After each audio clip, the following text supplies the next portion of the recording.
Welcome to Category 5 Technology TV, episode 633. Tonight is a very special episode. Do you know why? Why? Because tonight we are going through the build of our brand new broadcast rig. This thing's been coming for a long time. The viewers have helped out. All you patrons have helped out. This has been a community project that's been culminating to tonight, to the big epicenter of awesomeness, as Robbie is going to walk us through a couple of clips from the past, some unboxings, and putting together the broadcast server for tonight's show. It's going to be a good one. Stick around.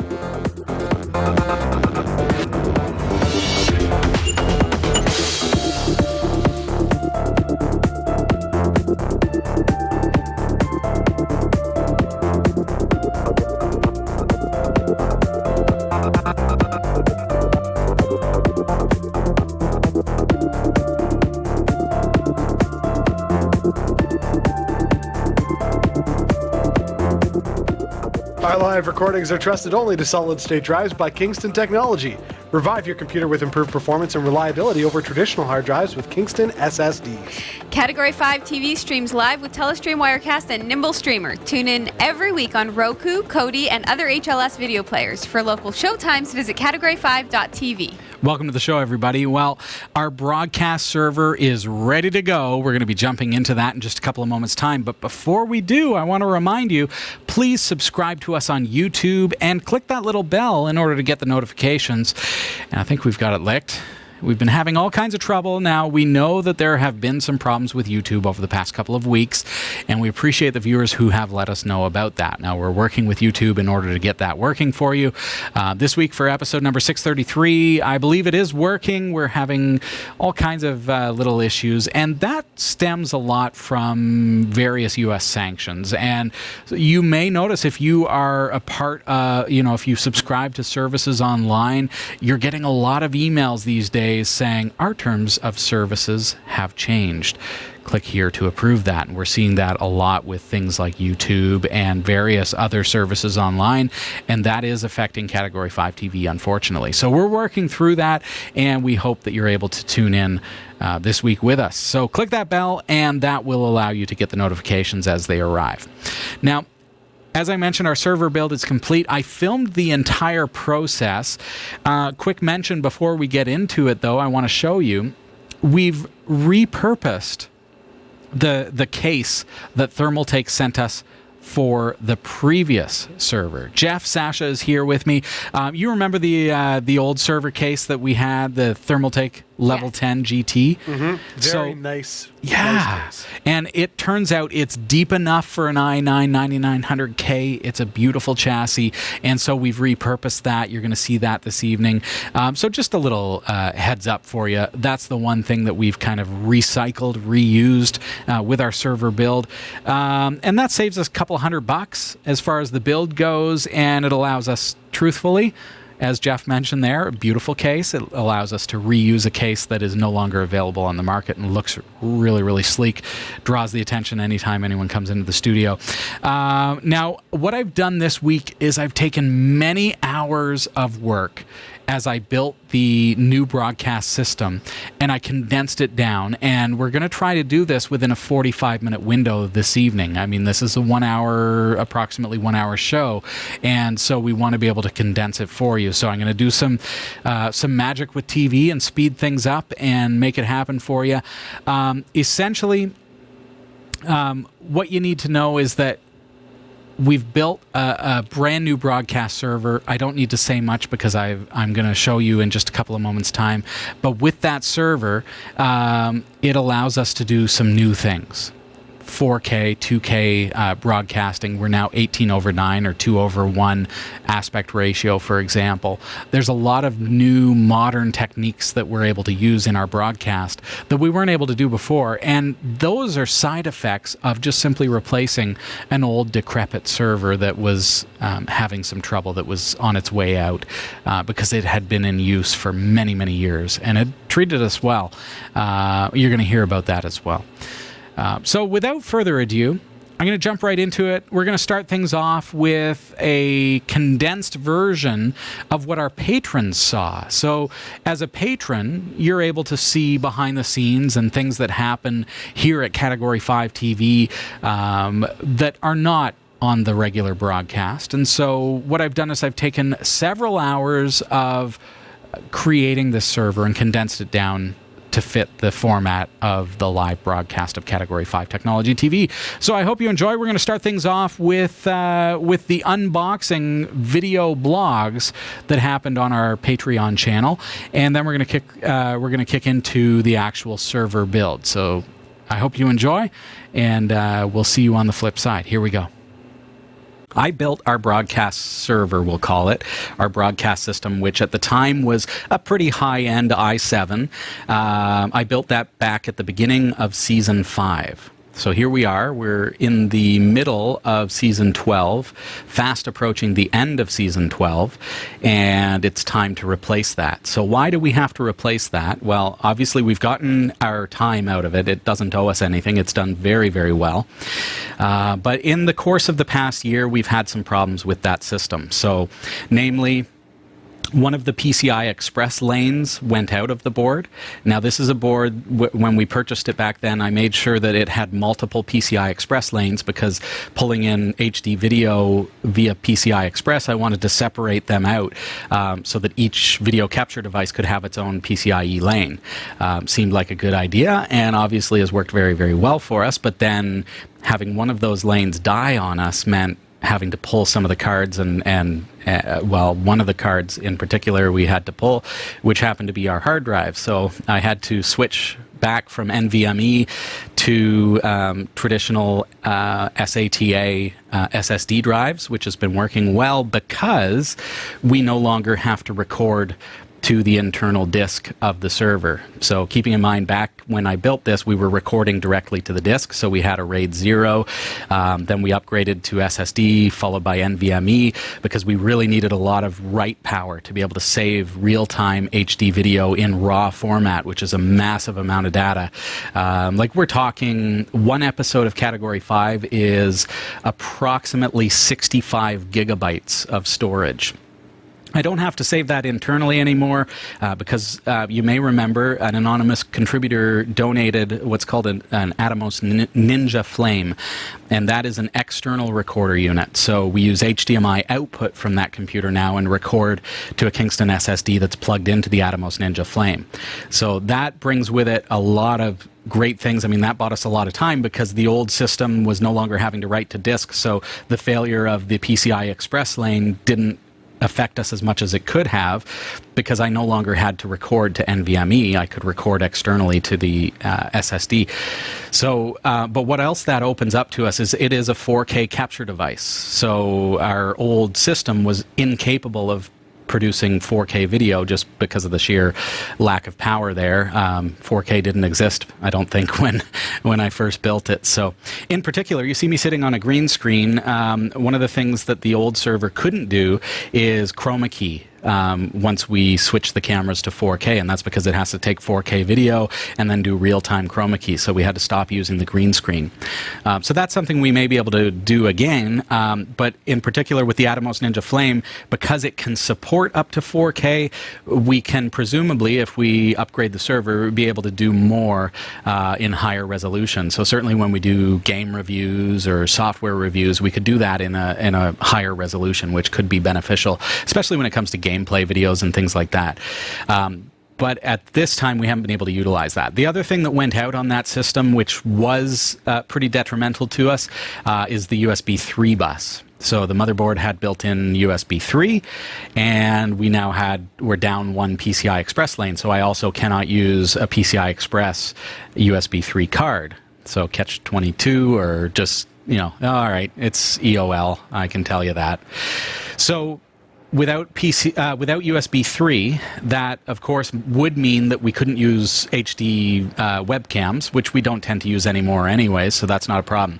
But where it does affect the studio is that after every Wednesday show, I have to import the video from the Atomos Ninja Flame, and that is done over, you guessed it, USB, and I've been doing that over USB 2 for the past several months.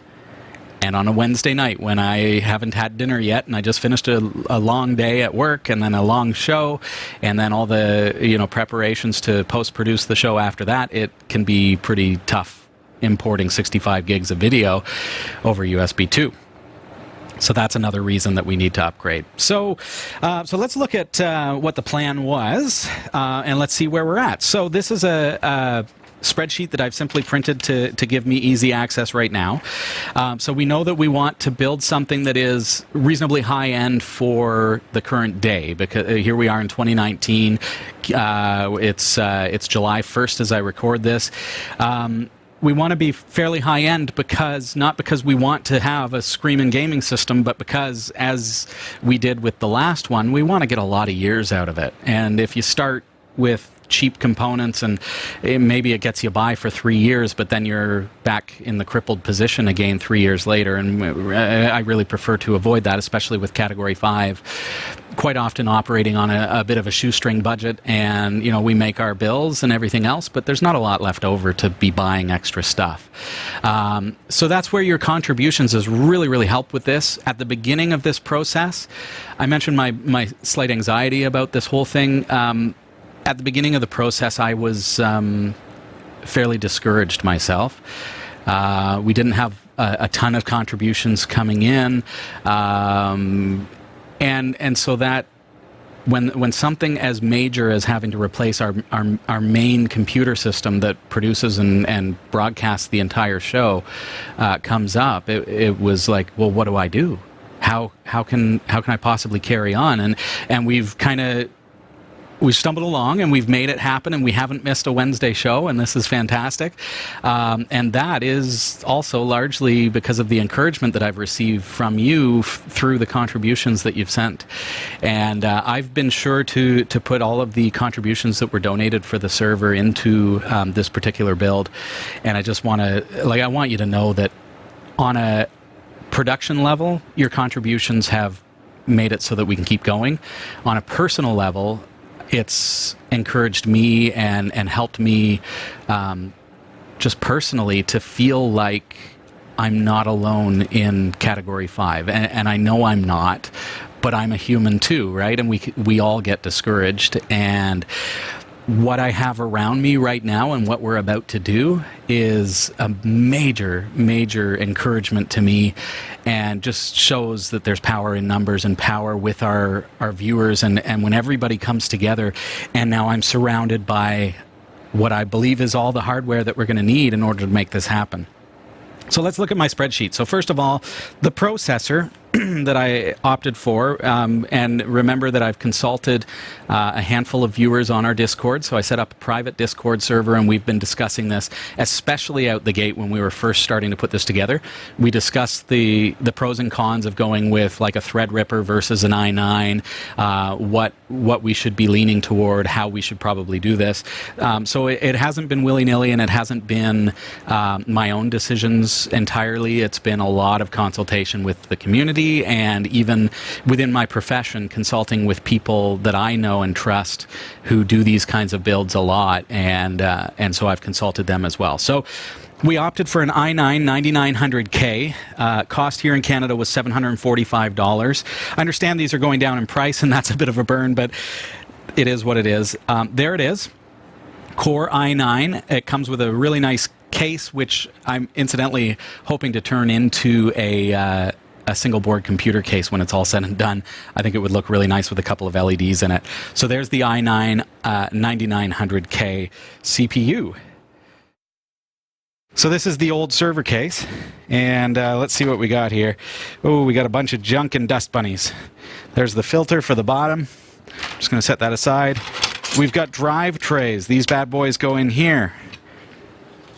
Again, I'm going to set those aside because we got to get this thing ready for our build. Whoa! She's noisy! It's pretty noisy up in here. All right. So I'm just going to take this outside, get away from all this noise. Whoa! Okay. Made it out. There we are. All right, let's get to it.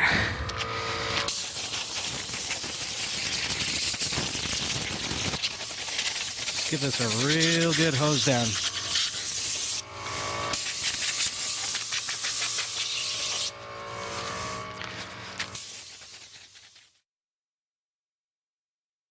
Great.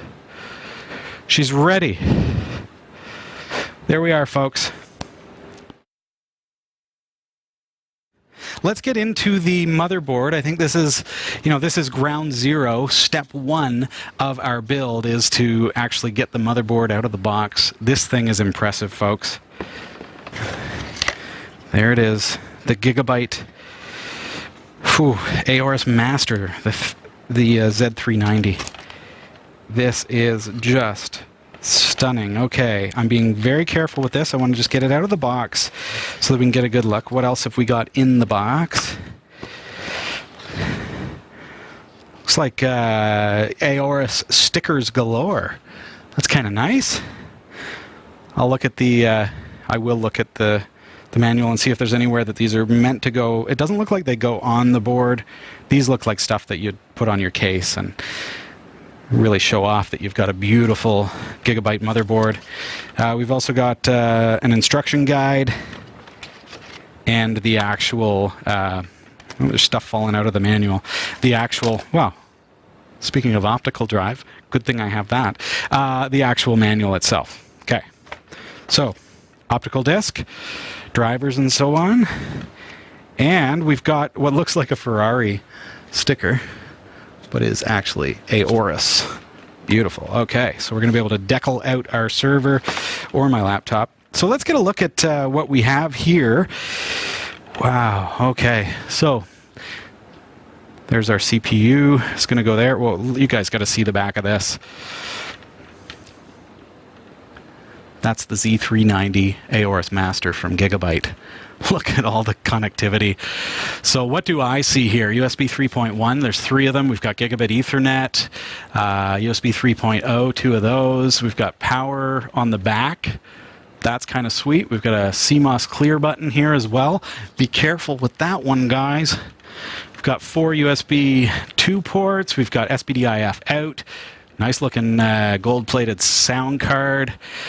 7.1, looks like. And we've got a USB Type-C as well, 3.1, and Wi-Fi antennas. So this actually has the Wi-Fi built in, I imagine. That's unexpected and awesome. Guess there will come a time when you want to have Wi-Fi for sure.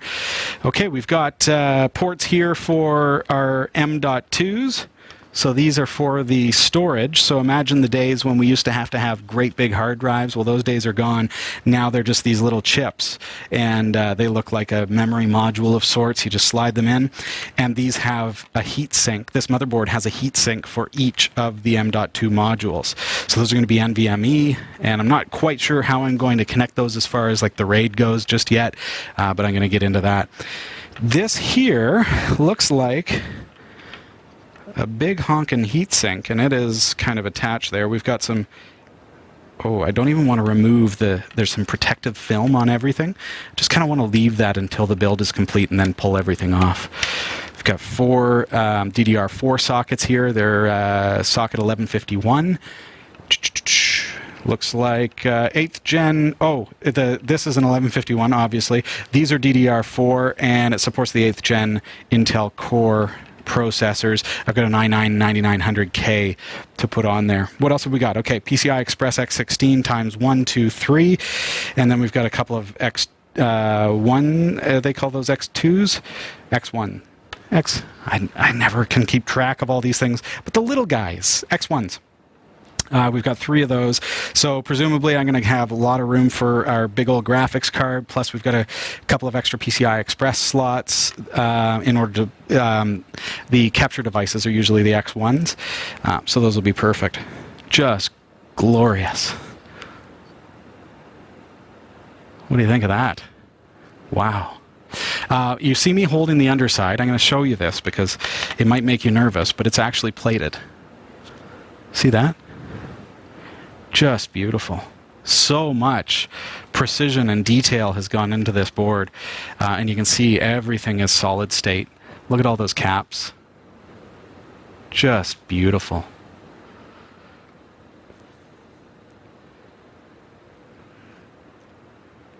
I love it. All right, so let's get her in there.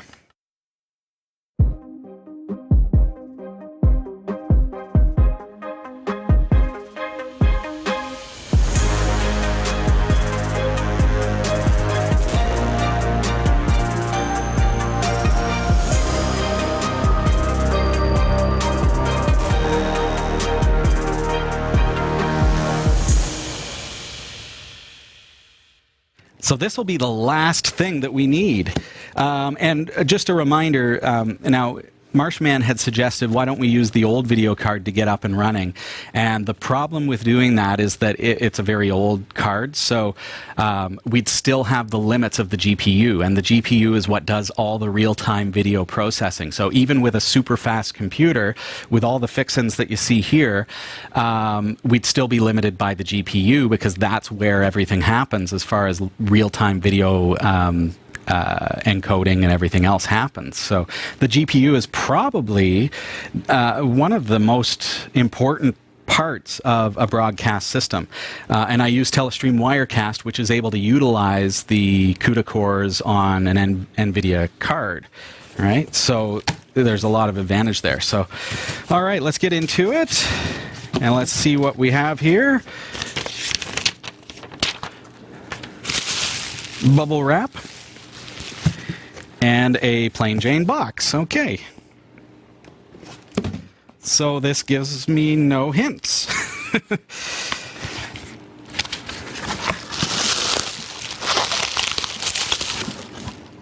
All right. Well, she's big and heavy. Where some things have gotten smaller, video cards have indeed gotten bigger. Holy cow.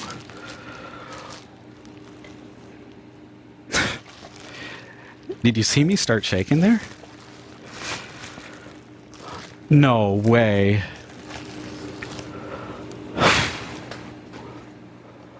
Oh!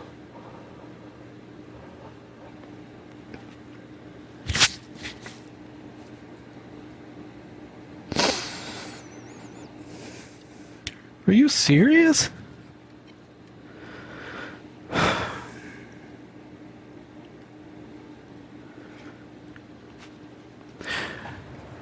For one thing, it looks brand new. I mean, it has to be, because this is the newest card on the market.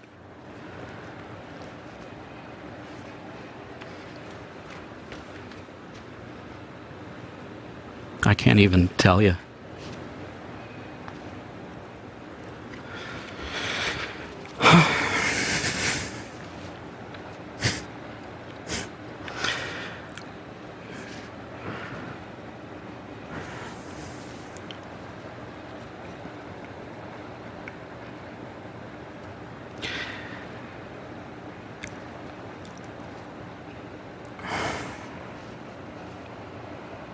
Sorry, guys.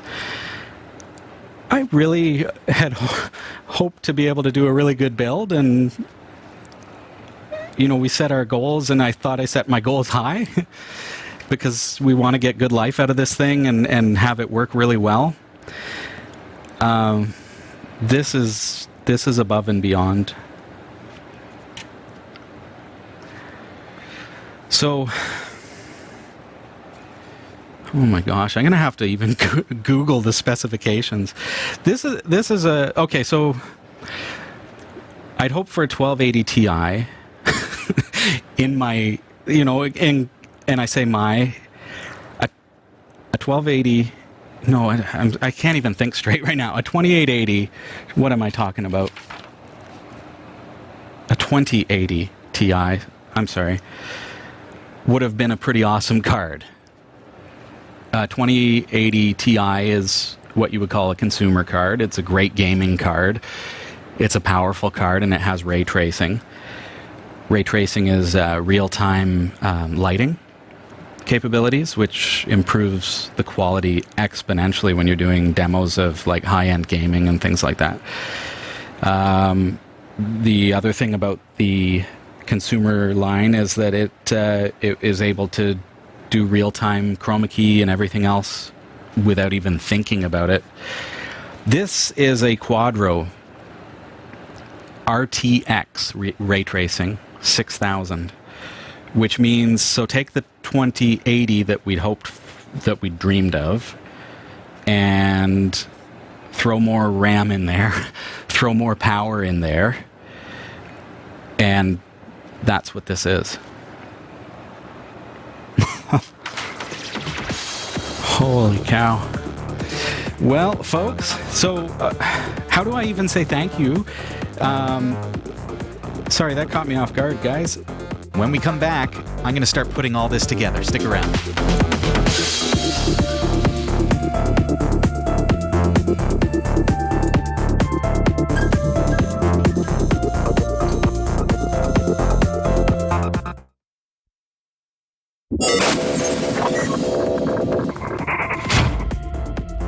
All right, here's the kit, folks. Let's get a look at what is on the table. To start things off, I've got the Noctua NHD15 Premium Cooler. It's going to go on the Z390 Aorus Master that was sent to us by Gigabyte, and that's going to be perfect for our i9-9900K CPU. To marry the two, I've got Thermal Grizzly Cryonaut Thermal Paste. And then I've got this dreamy NVIDIA Quadro RTX 6000 that they sent us. That we will look closer at in just a couple of moments' time. Then I've got the power supplies, an RM850X. I got a great deal on that because it's yesterday's model. And then from there, I've got the Intensity Pro 4K from Blackmagic. We're going to use that as video output to our recorder. Kingston sent us 2 terabyte NVMe drives and the RAM. This is gorgeous stuff. Predator RGB DDR4 3.2 gigahertz. And then I've got a couple other things like fans and other things to help us with our reuse of the server case. And that, of course, is the Thermaltake Level 10 GT case that we're repurposing from our old server. I've already installed the motherboard, as you see, but now I'm going to start with the storage. So we've got these Kingston KC2000 2 terabyte NVMe drives that Kingston has been good enough to send us. And through the magic of television, of course, I can speed up this 3-hour process and make things a lot faster for you.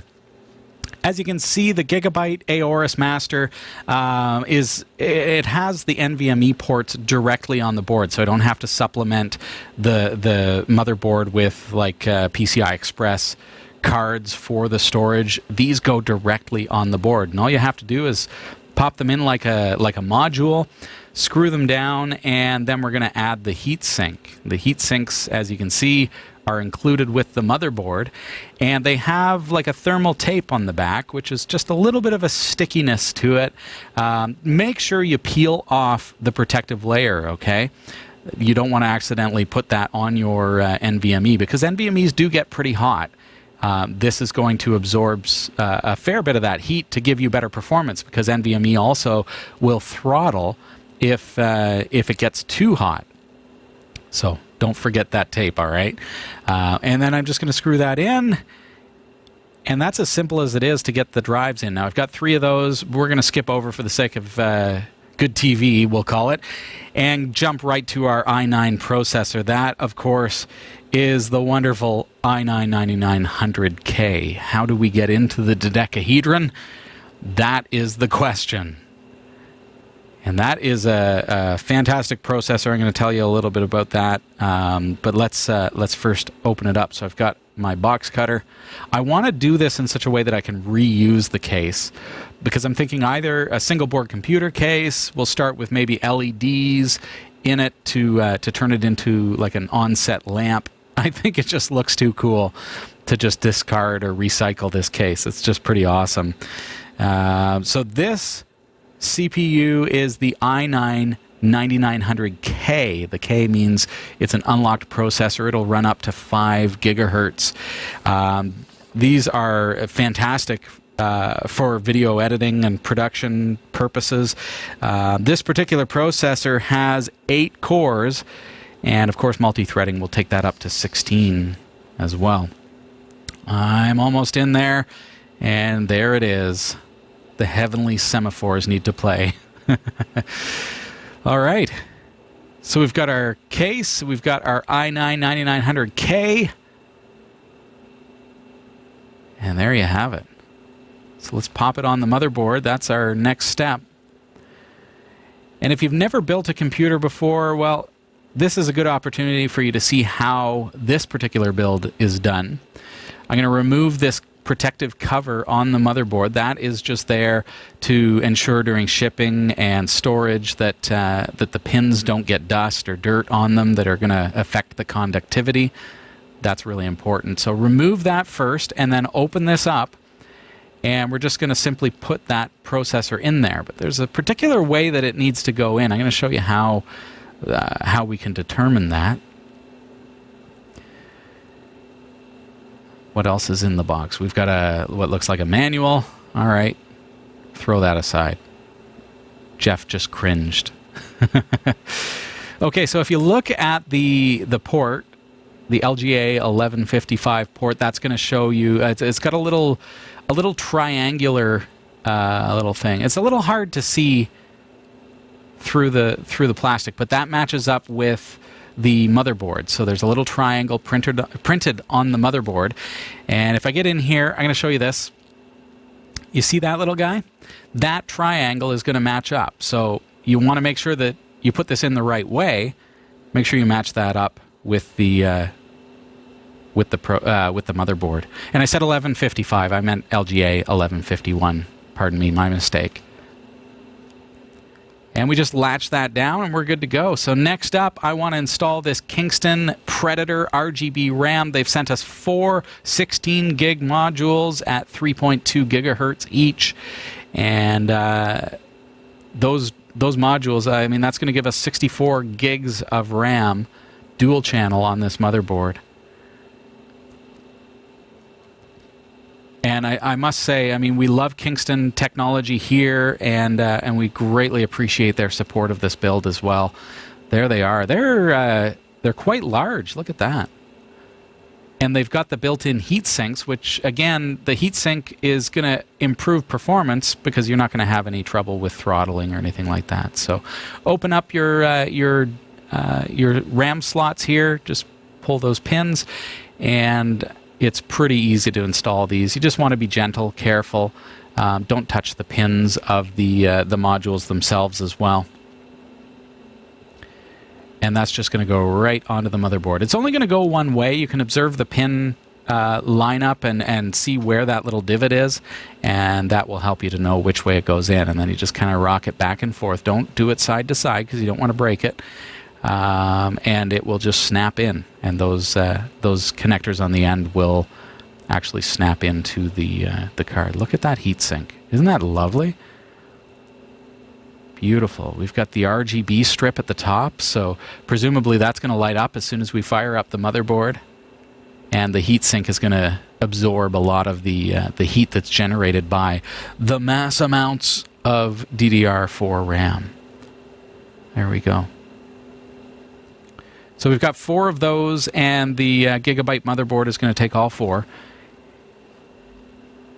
And we'll just kind of speed things up for you and get through that installation process. Pretty simple stuff. It's pretty quick and easy to install the RAM modules. But we want to put that in, make sure you do that before the heatsink, because as soon as we put in the cooling system, it's going to be really hard to access the RAM.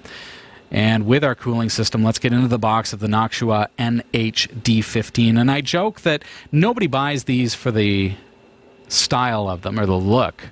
We buy them for the cooling capacity. That box there is the one that I opened first, is the mounting apparatus. But this is the extra fan that it comes with. So we do have 2 fans, and you can see it's got that kind of retro look to it. And that's the heatsink itself, which also has a fan attached to it.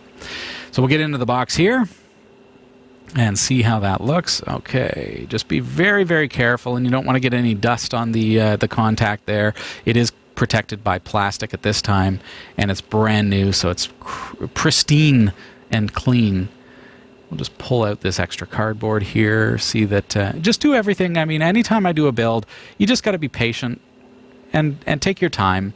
Don't do anything forcibly. Look at that. That heatsink is just massive and beautiful in its own way. Just awesome. So that's the next thing to put onto our motherboard, and I just need to know what mounting hardware to use, because this box of mounting hardware it's got AMD and everything else. But we're installing the LGA 1151, as you can see there. And so when we come back, we're going to be putting that on the motherboard. Stick around.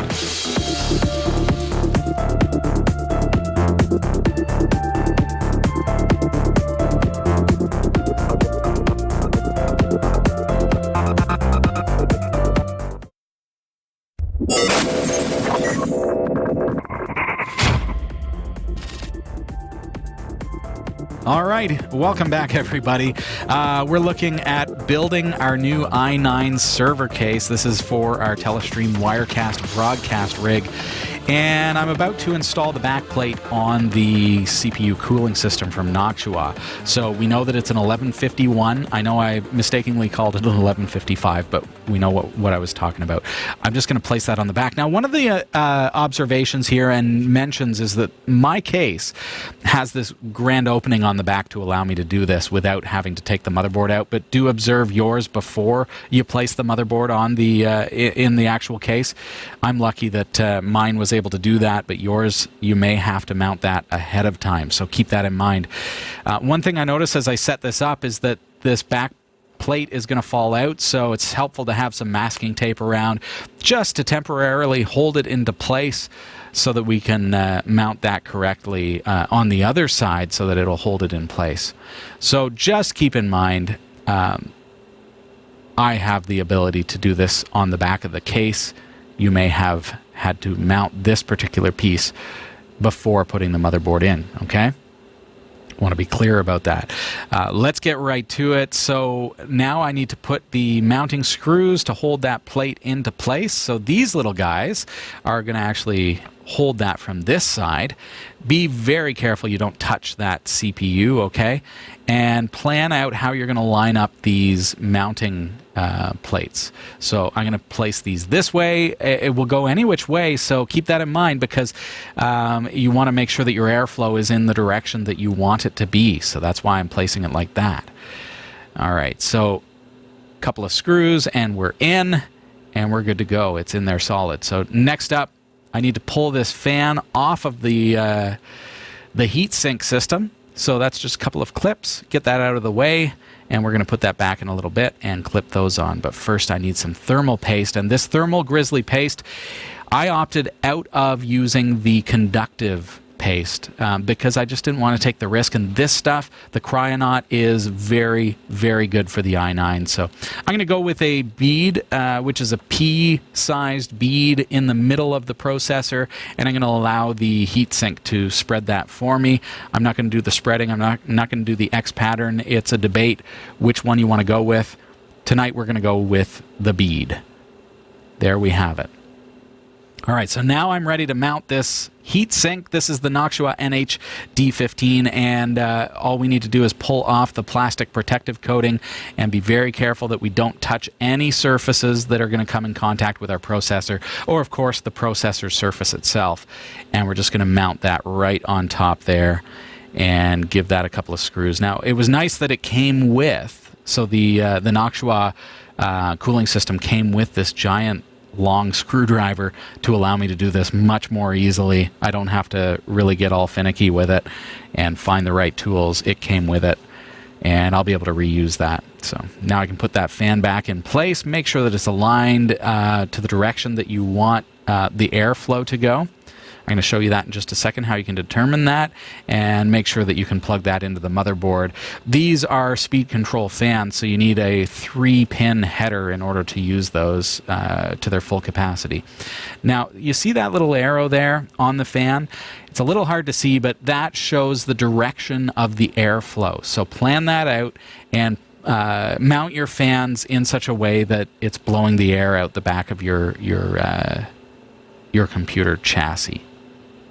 So now just a couple more wires to make sure that that is in place. That's on the PWM headers of my motherboard, and that goes on the other side. I'm having to levitate that a little bit because of those large RAM modules, but it does the trick, and unfortunately covers the RGB. I've got the power supply. That's our next step. We've got to power this thing. So this is, of course, the RM850X from Corsair. It's a modular power supply, which means I get all these cables, and that means I can really, I only have to use the cables that I need. That means I don't have to have a whole lot of clutter or cables that are just there for no reason. I can just plug in the ones that I actually need for my build. So it comes in this nice protective bag. I guess you could reuse that. It's a little purposeless, but hey, it's a nice bag, I guess. So there you go. Nice big honking cooler on there. And I want to make sure that the airflow is going to be blowing out the bottom of my chassis. So keep that in mind. Again, when you're mounting it, plan out the airflow. That's crucial here. We're not doing liquid cooling system. We're doing entirely air-cooled as far as our cooling system goes for the i9. And there we have it. So I'm ready to start doing the cabling for the power. First of all, I can get all this tape off of here. We don't need that anymore. That's all mounted and solid. So let's get that off of there, and look at that, just beautiful. And I can start feeding these cables through the cable management, and I will clean those up, don't you worry. Some of them are left over from our previous build, and just make sure you feed those so that they're out of the way and that they reach where they need to go. So a little hard to get around that cooling system. Might need some little hands. I had some trouble getting a couple of the headers on there, but I was able to make do, so I got it on there. We've got all the power that's coming in there for the motherboard, and then we've got these headers for the front panel, which is like your power button, your audio, and all that. It came with, so the motherboard came with this great little header that just plugs right in, and we're good to go. So just clean up our wiring there, and I'm using tie wraps just to kind of make sure that those are tied up nicely at the back. You're not going to see those, but I want to make absolutely certain that there's great airflow within the chassis itself, and that's exactly what I've been able to achieve here with this chassis. All right, so next step is we're going to jump into the Intensity Pro 4K. This is from Blackmagic, and we do not use this for capture because we prefer Magewell capture cards. However, I do love this card for video output from Telestream Wirecast. It gives me full frame 4K output, and DaVinci Resolve comes with it, and that's going to be our new editing software. It looks like we got some kind of driver software on SD card, which is interesting, no optical. And it's just a little, it looks like an X2 card to pop into the motherboard. So can that go above the video card? So I'm thinking about where the video card is going to go, butted up against the cooling system.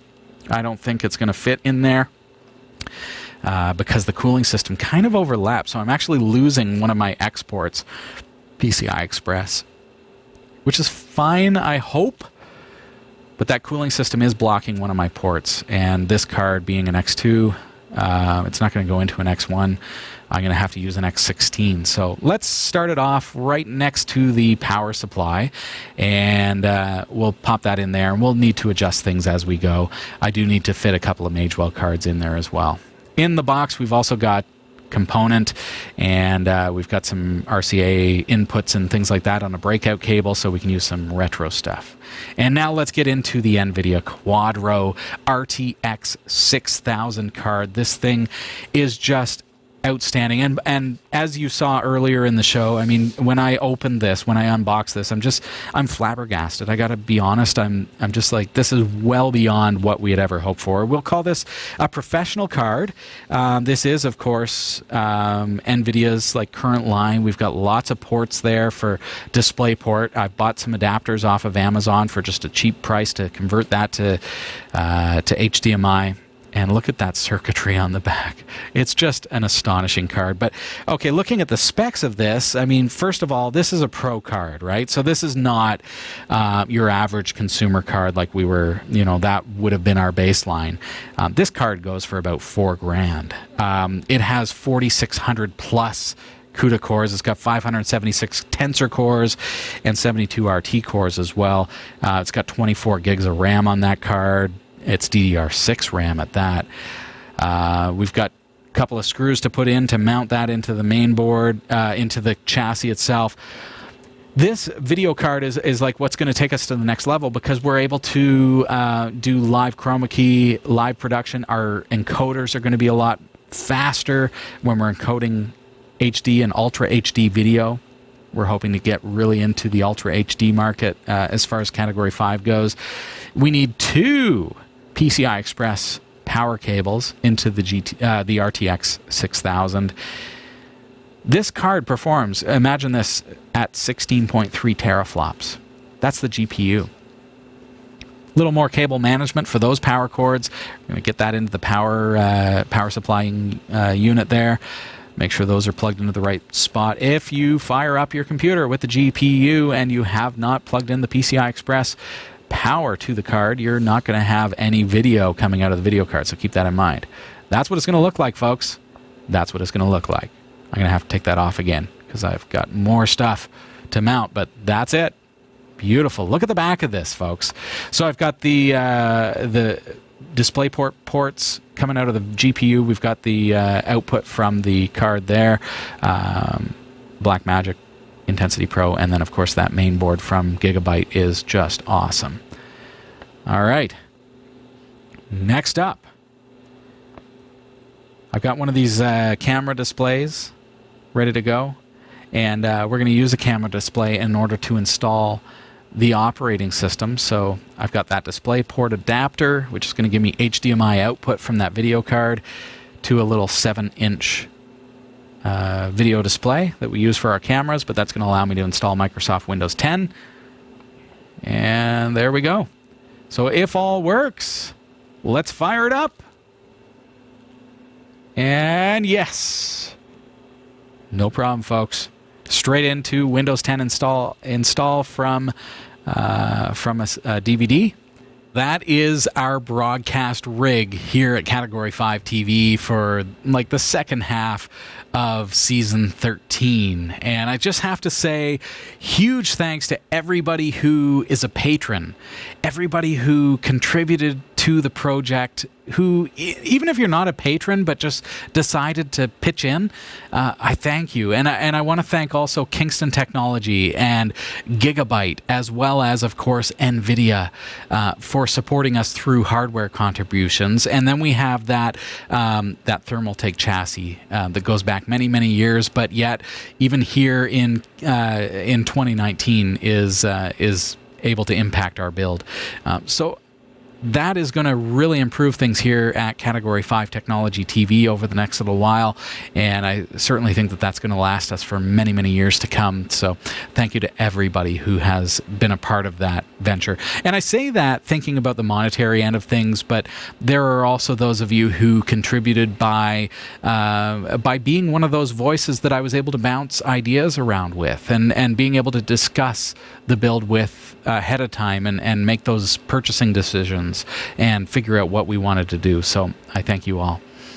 We do have to head over to the newsroom. So Sasha, Jeff, if you're ready, you're rolling. Here's what's coming up in the Category 5.tv newsroom. Thousands of Disney Plus accounts are already up for sale on hacking forums. IoT doorbell Ring had a bug in its configuration app which sent Wi-Fi set information unencrypted to some doorbell devices, exposing customers' home networks. GitHub will preserve open source code in an Arctic vault. Stick around, the full details are coming up later in the show. This is the Category5.tv newsroom, covering the week's top tech stories with a slight Linux bias. I'm Sasha Rickman, joined this week by Jeff Weston and also Robbie Ferguson. He's just offset. I am over here somewhere. All right, some quick honorable mentions this week. A new AI is combining machine learning and computer vision to detect drowning people in real time using object recognition. It's able to tell if a person is swimming normally or if they're at risk of drowning. What's best is that the drowning detection is open source and can run on a single board computer, such as a Raspberry Pi. A secretive clean energy company backed by Bill Gates has created a way to use mirrors and artificial intelligence to harness the heat of the sun, replacing the need to use fossil fuels heat applications and cut back on CO2 emissions. This invention creates concentrated solar energy so hot that they can manufacture steel, glass, and cement with a carbon-free source that has not been available before. Let's get into the top stories we're following this week. Thousands of Disney Plus accounts are already up for sale on hacking forums. Disney's hotly anticipated streaming service Disney Plus finally launched this week. Despite being open to the public for just a few days, hackers have already hijacked thousands of accounts and put them up for sale on the dark web. The going rate for a hacked account appears to be somewhere between $3 and $5. That's 3 to 4 times more than the asking price for a hacked Netflix account. Logical enough given the excitement around the Disney Plus launch. So, yeah, I'm not really all that surprised, to be honest with you. You know, I watched the big hype of Disney Plus, and the first thing I thought was, I have no desire to put any money into this. Into Disney Plus? Into Disney Plus. Oh, wow. I can see the draw. Like, I actually want to see all of the things on it. I just don't want to pay for it. Well, I mean, I get the appeal. You have all the classic Disney stuff, but you also have Star Wars and Marvel and all that kind of stuff built in, which, you know, for somebody who's a big movie buff, that's exactly what you're looking for. Right. And for somebody who has young kids, I could see the appeal to say, hey, you know, my kids can watch this and it's great. But at the same time, I'm going, I already have Netflix.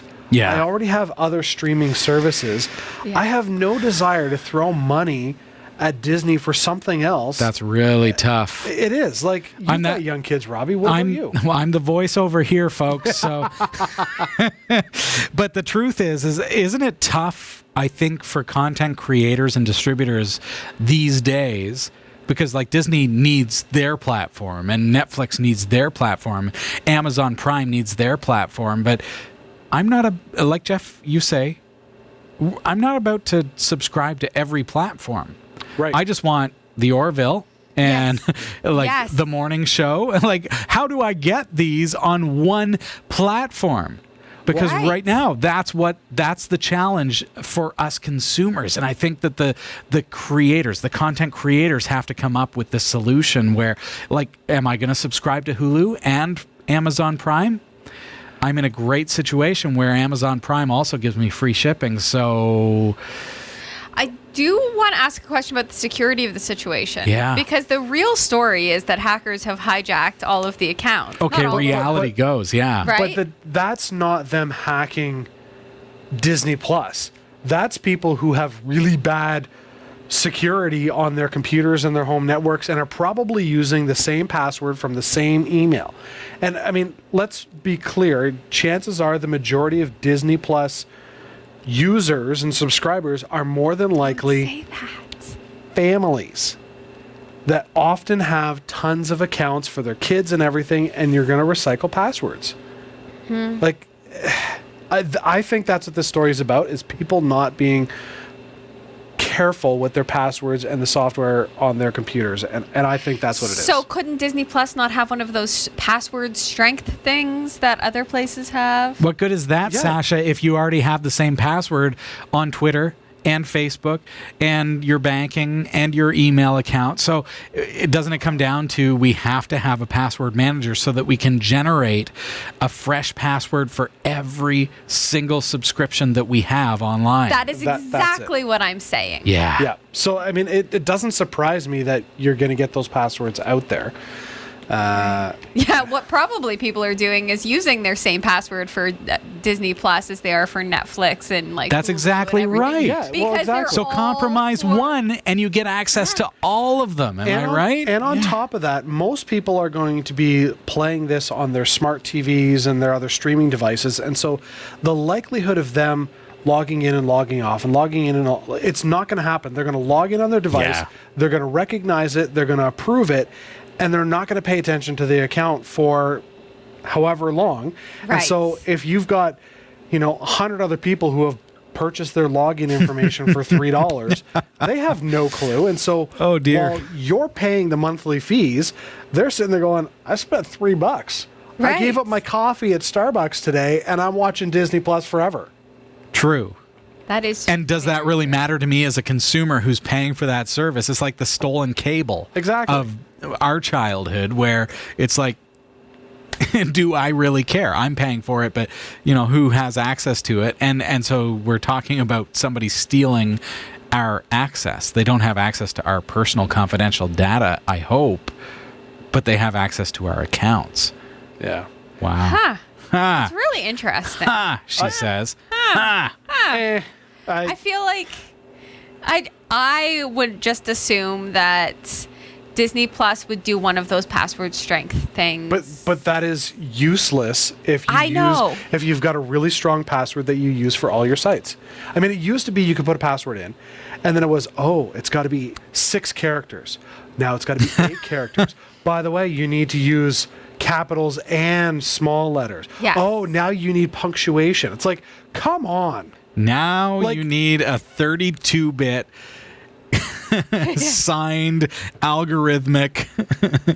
Yeah. Yeah. Like, I'm surprised, though, that for the fact that, I mean, you go to like on a Disney cruise or anything like that, Disney's all about security and family This is the protection. thing. I'm a little bit shocked that they don't have two-factor authentication for their service. Don't they?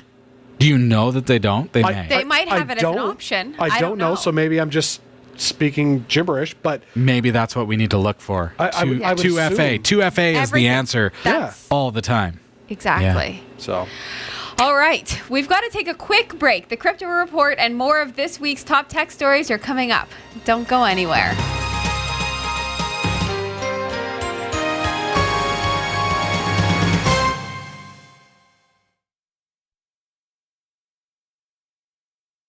Welcome back. Okay, let's take a quick look at the cryptocurrency report as it shows on our website, category5.tv. Now, this week, the Bitcoin currency is down. I mean, $574 down. It's on its decline. Is that going to persist? I don't know. Nobody does. That's the thing. Okay, Facebook Libra still not trading. Litecoin, I mean, everything is down. Litecoin is down at $55.99. So we're talking a loss of $5.46, which for a coin that's less than $60 in value, that's a pretty big percentage loss. $177 for the Ethereum coin, down $8.85.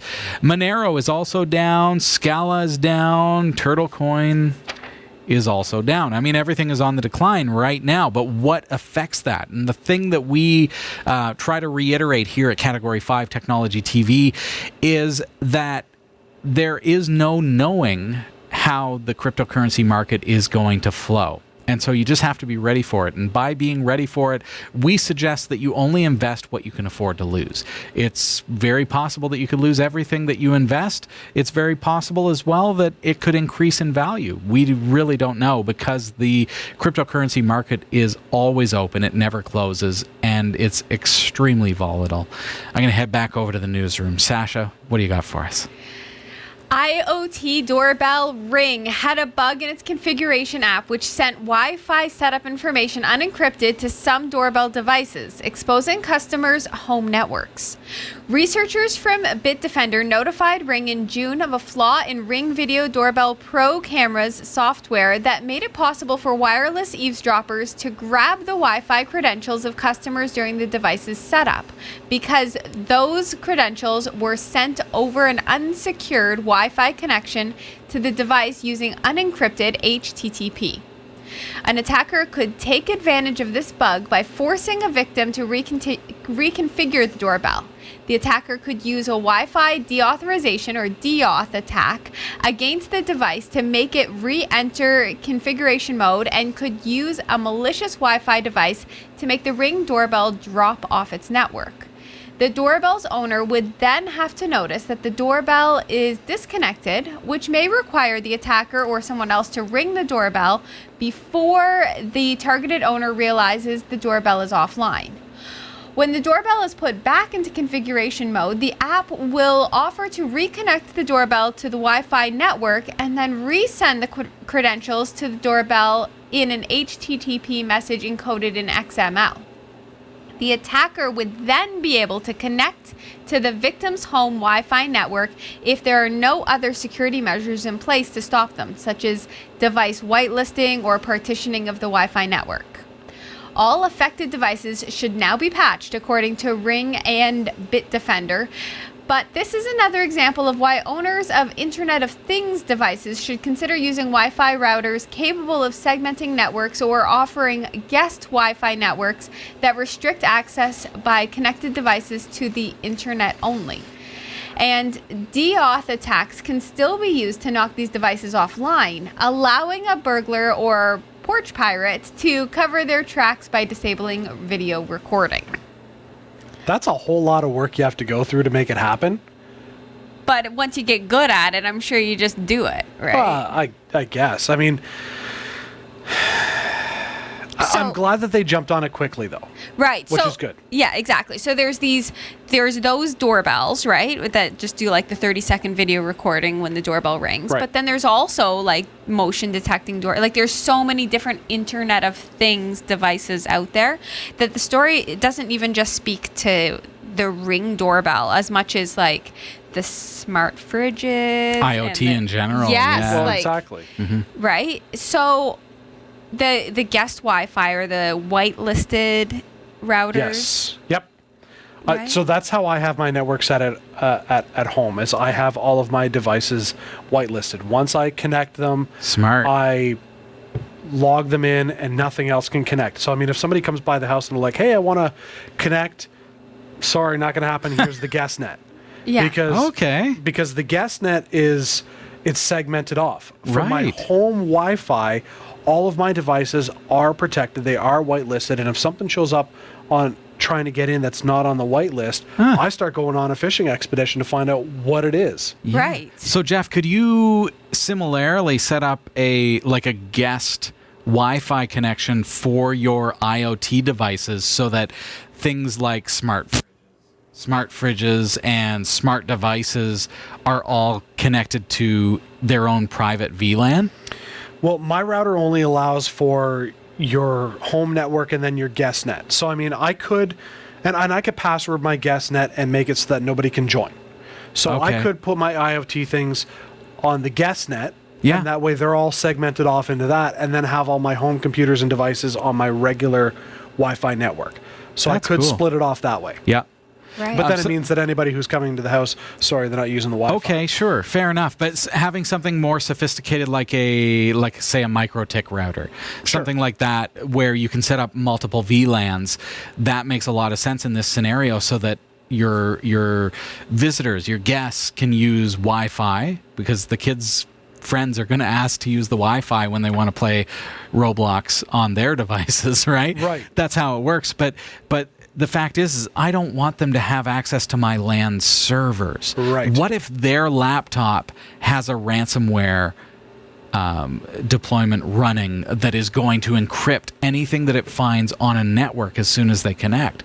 We don't have any control over that, but what we do have control over is segmenting the Wi-Fi in such a way that they only have access to the internet and not our internal LAN servers. And that's thinking about ransomware, but also thinking about the fact that, hey, kids are smart these days. I don't want them having access to my personal files either. So are there different levels of routers? Like you said, yours just has the main and then the guest. Is there like Internet of Things routers where you have like a ton of different segments? I think does it come down to consumer versus commercial? Yeah. Right. But MikroTik is a very happy medium, and I use MikroTik as an example because we don't have to go to the $4,000 Cisco. We can just go with a $500 MikroTik and get the same features as that $4,000 Cisco. That's what's mind-blowing about it. Yeah. I mean, I haven't even spent that much on my home router. Like, I think our router was about $250. Yeah. Okay. So I mean, it was on the high end of your typical consumer gear. But one of the other things that now that I'm thinking about the router, I could have 4 different segments to it because I also have the 2 different bands, the 2.4 and the 5 gig. Right. Oh, within okay. each Yeah, of you those, could I can utilize have that. I can have a guest and my home network. So I could, in theory, I do have access to 4 different bands. Now, because we've got a bungalow, the 5 gig doesn't quite reach the whole house because it is a shorter range, but Right. the 2.4 does easily Offer enough. that one to the kids. Well, it's funny. I mean, when we You can upgrade, play like when my here. wife and I upgrade our phones, we'll give our kids the old phones, but then they've got the old phone that they no longer use for Wi-Fi and whatnot. But I will pull those off the whitelist because they're still in the home. They've got an old game on it, whatever. But what I don't want is some, issue with the software where there's a vulnerability because they're no longer updating it. I don't want it accessing our network, so I'll pull those right off. That's great forward thinking, actually. I'm telling you, I'm not just a pretty face. Wow. And Robbie's going, "You're not even that." You guys. All right, off to Sasha, shall we? Yes. GitHub will preserve open source code in an Arctic vault. GitHub has announced its plans to launch the Arctic Code Vault with the aim to preserve open source software for future generations for at least 1,000 years. The code sharing site is partnering with the Long Now Foundation, the Internet Archive, the Software Heritage Foundation, Arctic World Archive, Microsoft Research, the Bodleian Library, and Stanford Libraries to ensure the long-term preservation of the world's open source software. The GitHub announcement states, quote, "There is a long history of lost technologies from which the world would have benefited, as well as abandoned technologies which we found unexpected new uses," end quote. The company plans to store and preserve open source software like Flutter and TensorFlow in an abandoned coal mine in Norway, 250 meters deep in the permafrost of an Arctic mountain. GitHub stores its data on specialized ultra-durable film, which is coated in iron oxide powder. This data can be read by a computer or a human with a magnifying glass in case of a global power outage. Remarkably, this film is said to last for 1,000 years. The Norwegian tech company that makes the special film said that they might even last for up to 2,000 years if stored in a cool, dry, and low oxygen cave. Among the first data deposits, open source software codes can be stored at the vault, included the Linux and Android operating systems and 6,000 other important open source applications. GitHub is preparing to capture a snapshot of every active public repository on February 2nd, 2020, and preserve that data in the Arctic Code Vault. The snapshot will include public code repositories as well as significant dormant repositories. As if that's not impressive enough, GitHub is also working on Microsoft's Project Silica to archive all active public repositories for over 10,000 years by writing them into quartz glass platters with lasers. This is awesome. This is awesome. It's a very interesting story. It reminds me of, is it called the Noah Project? There's that vault where they're storing all of the seeds. Right, yeah. It's kind of like that, but what's interesting is they've given a date. What I like about the date, and I have to say this, and I know that binary is It's like so zeros arbitrary. and ones. Right. But they gave February the 2nd, 2020, so it's 0202-2020. Oh, I didn't like even it. catch that. That's amazing, Sasha. Well I done. do like that. But I'm sitting here going, okay, so you've announced a date, Yes. and if I'm, quite frankly, a social jerk and want to like upload a repository of like viruses and all this kind of stuff under open source, that's the day I'm going to make sure that I've got a repository out there of bad stuff. Oh, Jeff. The dark side. Well, you'll be stored in a cave for 10,000 years or 1,000 years or something. Yes, but I mean, this is the world we live in. This is how he thinks, folks. Yeah, except that. Oh, Okay. February 2nd? So here's I'd what's gonna better happen. make some viruses. So we're going to be, in like 2,000 years, we're going to be down in this cave. And by we, I don't mean me. But we're going to be down in the cave. The open source version of you, Sasha. Right. That's right. Sasha 2.0. With a magnifying glass because Yeah. we have a global shortage. And I'm Yeah, going to be yeah. like, oh, good. Oh, no, Jeff was here. I didn't say I'm the bad guy. I just, putting it out there, I think you open up the door for people going, oh, I'm going to put, that out there. I mean, the cool thing about it, though, is you also have people going, hold on, my repository is going to be categorized on that day. I better make sure it's good. It looks good. Make sure the What? readmes are just right. That's right. Yeah. I hope. Because anybody with a misspelling mistake is going to be like, oh, they just archived that for 1,000 years. I know, right? 10,000 years, Jeff. I love this because it makes like digital, like tangible, right? Yeah. Whereas I was watching a documentary on the film industry and how it's going digital and they're doing away with film.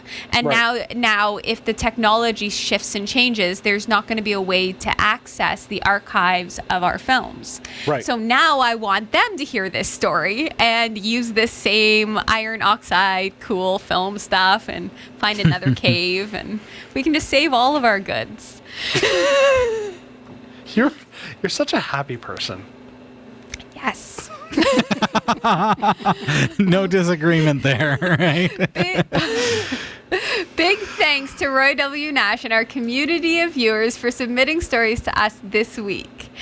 Thanks for watching the Category 5.tv newsroom. Don't forget to like and subscribe for all your tech news with a slight Linux bias. And if you appreciate what we do, become a patron at patreon.com/newsroom. From the Category 5.tv newsroom, I'm Sasha Rickman. And I'm Robbie Ferguson. And I'm Jeff Weston. All right, folks. Well, hey, this has been a lot of fun. We've got to take a really quick break. And hey, don't go anywhere. Stick around, okay?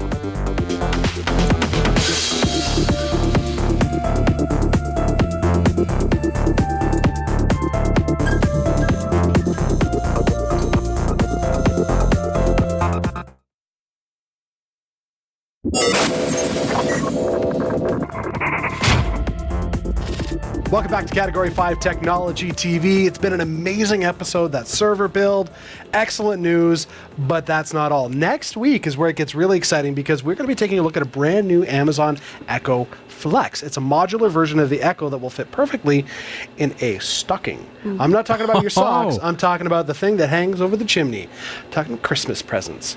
You don't want to miss it. It's going to be good. I like the way you think. Hey, don't forget, we are on Patreon. You can head on over to patreon.com/category5. And also Twitter. Hey, please follow us, Category 5 TV. I am personally on Twitter at Robbie Ferguson, and I do incidentally follow back. So, hey, if you follow me, I'll follow you. That's how it works around here. We also have edited down clips on YouTube called Linux Tech Show. You can head on over to linuxtechshow.com to find out more about that. But for this week, that's all the time that we have. I'm Robbie Ferguson, and over to that desk over there. I'm Sasha Rickman. And I'm Jeff Weston. Thanks, everybody. Take it easy. Bye.